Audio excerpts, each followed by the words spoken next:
मोटे मोटे तौर पर हमको नॉर्थ अमेरिका के बारे में क्या क्या चीजें पता होनी चाहिए। सबसे पहले ये जो पूरा कॉन्टिनेंट है नॉर्थ अमेरिका का, ये कॉन्टिनेंट है नॉर्थ अमेरिका, इसके अंदर 3 कंट्रीज हैं। 3 कंट्रीज कौन कौन सी? सबसे ऊपर ये इतना ऊपर वाला जो कंट्री है ये हम लोग बोलते हैं इसको हम लोग कनाडा, ठीक। जो बीच की यहां पर इतनी बड़ी कंट्री है ये है हमारी United states of America, USA.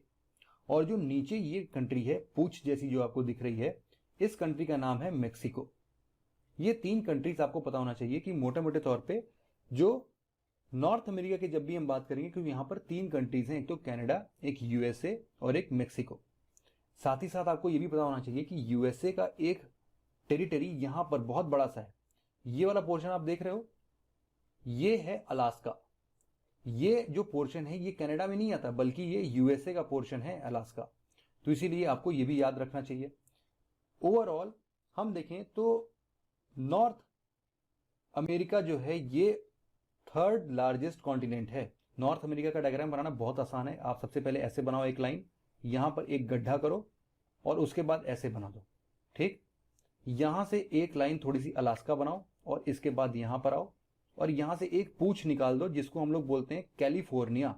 ये पूंछ का काम अभी ज्योग्राफी में और भी आएगा तो हम समझ लेंगे उस टाइम पर। और इसको हल्का सा इधर पूंछ साइड से थोड़ा सा निकाल दो और यहां से एक और लेके आओ, यहां पर एक और इसकी जैसे चोटी होती है वो चोटी निकाल दो और यहां पर ऐसे गल्फ बनाते हुए और इस पूरे फोटो को आप ऐसे बना दो। तो आप कुछ इस हिसाब से नॉर्थ अमेरिका का डायग्राम अपने कॉपी पर बना के फिलहाल के लिए समझ सकते हो और इनको लोकेट करो। आज पूरे नॉर्थ अमेरिका को हम खत्म नहीं कर रहे हैं, तो अगर आपके पास अभी एटलस नहीं है या फिर ये वाला ब्लैंक मैप नहीं है तो परेशान मत हो, आप मार्केट से जल्द ही अरेंज कर लेना, क्योंकि आगे आने वाले 5 से 6 दिन तक हम लोग नॉर्थ अमेरिका को ही अच्छे तरीके से डिस्कस करेंगे, ताकि कोई भी क्वेश्चन अगर इधर से आता है तो हम सब कुछ इसको अच्छे तरीके से अटेंड कर लें। अब इस नॉर्थ अमेरिका के पोर्शन को हमने सबसे पहले क्या समझा कि एक तो ये 3rd लार्जेस्ट कॉन्टिनेंट है और हमने इसमें 3 कंट्रीज के बारे में चर्चा किया। अच्छा, थोड़ा सा हिस्ट्री की अगर मैं बात करूं तो आपको पता होगा कि इस नॉर्थ अमेरिका की खोज किसने की थी? ये किया था कोलंबस ने। कोलंबस ने ईयर 1492 एडी में नॉर्थ अमेरिका को डिस्कवर किया था। अब यहां पर कुछ और बातें हम डिटेल में करते हैं। इसके लिए मैं भी आपके साथ साथ एक ब्लैंक मैप ले लेता हूं, ताकि जो भी चीजें मैं आपको मार्क कर रहा हूं या तो आप अपने कॉपी पे ड्रॉ करोगे या फिर एटलस में आप देखते चलोगे। सबसे पहले आपको एक ये लाइन दिख रही है क्या? ये लाइन जो है ये बेसिकली लाइन यूएसए और कनाडा को सेपरेट करता है, ठीक है। ये लाइन जो है लगभग लैटिट्यूड की अगर हम बात करें तो ये 49 डिग्री नॉर्थ लैटिट्यूड है। तो कभी भी अगर आपसे क्वेश्चन पूछा जाता है कि 49 डिग्री नॉर्थ लैटिट्यूड किन 2 कंट्रीज को अलग अलग करता है, तो आप बताओगे एक तरफ कनाडा होता है और दूसरा यूएसए। मतलब कि 49 डिग्री नॉर्थ लैटिट्यूड कनाडा और यूएसए को सेपरेट करता है। इसके बाद आप कुछ और चीजें देखो यहां पर, जैसे कि एक पोर्शन होता है स्ट्रेट। स्ट्रेट क्या होता है? स्ट्रेट का मतलब ये वाला स्ट्रेट। ये स्ट्रेट 2 बड़े लैंड को एक पतले, बहुत ही पतले पानी के सरफेस से अलग अलग करती है। जैसे कि आप देखो ये वाला जो पोर्शन हल्का सा आपको दिख रहा होगा ना, ये लाइट ब्लू कलर का, ये हमारा रशिया का पार्ट है और यहां पर हमारा यूएसए का पार्ट है। अब ये दोनों बड़े बड़े लैंड है और उनके बीच में छोटा सा एक ओशियन आपको दिख रहा होगा। इस ऐसे छोटे जगहों को हम स्ट्रेट बोलते हैं। जबकि 2 बहुत बड़े लैंड को बीच में कनेक्ट करने के लिए एक वाटर बॉडी आती है, हम इसको स्ट्रेट बोलते हैं और इन स्ट्रेट्स का हम नाम भी रखते हैं। यहां पर जो नाम है आप अपने एटलस में मार्क करो, ये क्या है? ये है आपका बेरिंग स्ट्रेट। इसके बाद आप कुछ और चीजें ध्यान रखो, जैसे कि ये देखो आपने क्या पढ़ा था कि ये कौन सी कंट्री है? मेक्सिको है।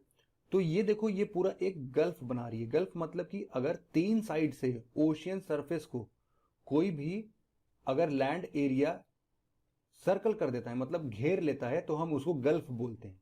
तो इसीलिए चूंकि मेक्सिको कंट्री ने इसको गल्फ किया है तो इसीलिए हम इसको बोलेंगे गल्फ ऑफ मेक्सिको, ठीक। इसको भी आप लोकेट करो अपने मैप में। इसके बाद ये जो व्हाइट व्हाइट कलर के छोटे छोटे आइलैंड्स देख रहे हो ना, इनको हम बोलते हैं कैरेबियन आइलैंड्स, ठीक है।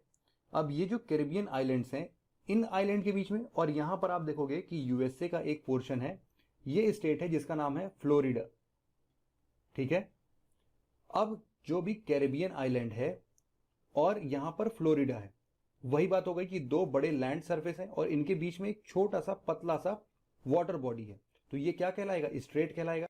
इसीलिए इसका नाम होगा स्ट्रेट ऑफ क्या, फ्लोरिडा, स्ट्रेट ऑफ फ्लोरिडा। आप इसको मैप करो जल्दी से। इसके अलावा आप कुछ पीक की बात करें कि अगर कोई आपसे पूछता है कि नॉर्थ अमेरिका का सबसे हाईएस्ट पीक कौन सा है, तो आप बताओगे सबसे हाईएस्ट पीक है माउंट मैककिनले। यहां पर कहीं पर होगा, आप जरा देखना इसका, माउंट मैककिनले, MCKINLEY, मैककिनले।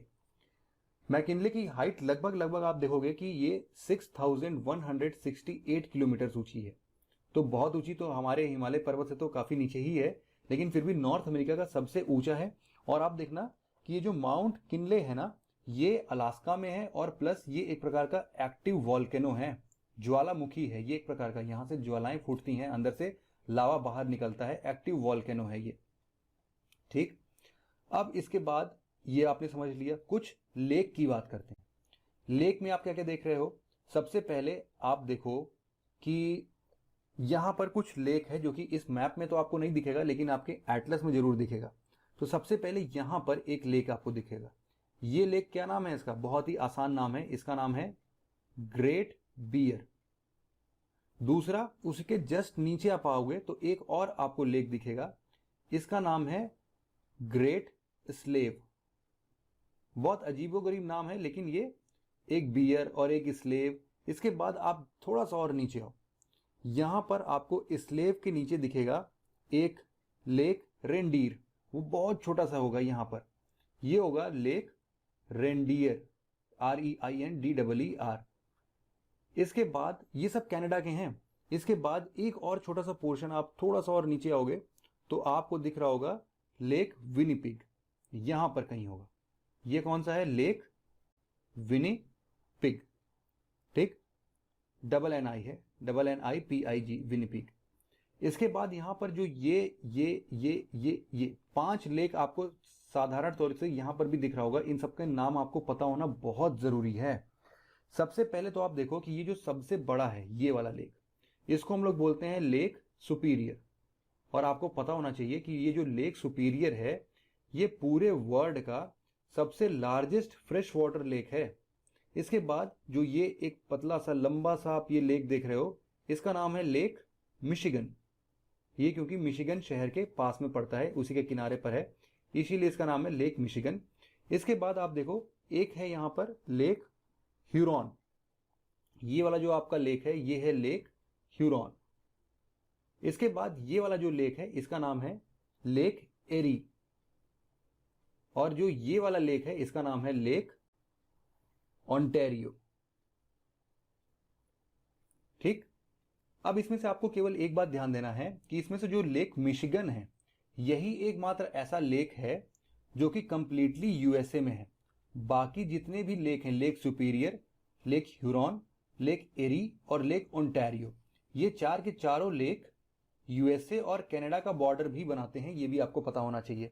साथ ही साथ एक और फेमस बात आपको पता होना चाहिए कि ये जो हम लेक ओंटारियो देखा है और लेक एरी देखा है हमने, इन दोनों के बीच में जो बहुत ही फेमस नियाग्रा हिल है, वो नियाग्रा हिल इसी के बीचों बीच पड़ता है। नियाग्रा फॉल है, सॉरी, ये जो वाटरफॉल्स होते हैं ना बहुत बड़े बड़े, तो नियाग्रा फॉल जिसका नाम आपने हमेशा सुना होगा, जीके में हमेशा पढ़ा होगा कि यूएसए में है, तो आपको ये पता होना चाहिए कि ये ओंटारियो और एरी लेक के बीचों बीच एक जगह है, वहीं पर नियाग्रा फॉल पड़ता है। ठीक है, इसके अलावा और भी हम कुछ मैप अगले सेशन में देख लेंगे। यहां पर हम कुछ रिवर्स को पॉइंट आउट कर लेंगे। जैसे कि आपको एक बात यहां पर और पता होना चाहिए कि एक रिवर है, रिवर सेंट लॉरेंस, यहां पर है सेंट लॉरेंस। तो ये रिवर भी जैसे कि हमने देखा था कि 49th पैरेलल यूएसए और कनाडा को सेपरेट करता है, उसी तरीके से यहां पर जो river Saint Lawrence, ST Lawrence, ये भी कनाडा और यूएसए को सेपरेट करता है। ठीक है, इतनी चीजें आज आपको मार्क करना है अपने मैप में, आपको देखना है। इसके बाद हम अगले सेशन में जब मिलेंगे तो यहां पर हम कुछ और बातें करेंगे, कुछ और स्ट्रेट्स के बारे में देखेंगे, कुछ और नए कॉन्सेप्ट्स के बारे में पढ़ेंगे, कुछ और यहाँ वाले रीजन को पॉइंट आउट करेंगे, यहाँ पे कौन कौन से माउंटेन्स होते हैं, कौन कौन से प्लेट्यूज, रिवर्स क्या बहते हैं, उन सब के बारे में भी हम डिस्कस करेंगे। तो ये लगभग लगभग अभी 4 से 5 दिन तक नॉर्थ अमेरिका ही चलेगा, ठीक है। तो आप इसके लिए जल्दी से जल्दी एक एटलस खरीद लें और साथ ही साथ एक बड़ा सा मैप अपने दीवार पर भी चिपका दें। तो आज के लेक्चर को हम यहीं एंड करते हैं, ठीक है। तो आज के लेक्चर में बस इतना ही था। Thank you very much for listening it very patiently. Have a nice day.